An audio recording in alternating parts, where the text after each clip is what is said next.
வருஷ கணக்கானாலும் கெட்டு போகாத ஒரு கிழங்குன்னு பார்த்தீங்கன்னா இது மட்டும்தான் நினைக்கிறேன். ஃப்ரிட்ஜில் வைக்கணும்னு அவசியமே கிடையாது. வெளியில் வச்சாலே வருஷ கணக்கில் கெட்டே போகாது.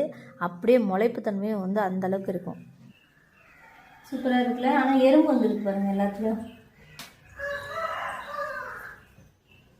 இது கொஞ்சம் டேமேஜாக இருக்குது பாருங்களா. தோல் பிரிஞ்சிருக்கு. ஆனால் அதிலையுமே முளைச்சி வந்துருக்கு. இது இருக்கிறதுலே பெருசு. இதை வந்து நம்ம நட்டு வச்சிடலாம்.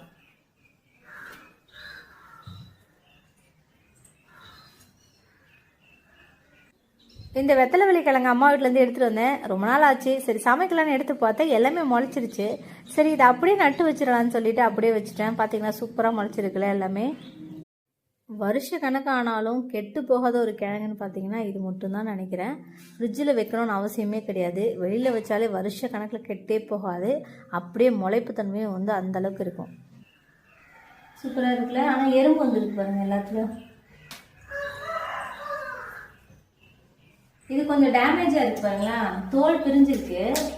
ஆனால் அதிலையுமே முளைச்சி வந்துருக்கு. இது இருக்கிறதுலே பெருசு. இதை வந்து நம்ம நட்டு வச்சிடலாம்.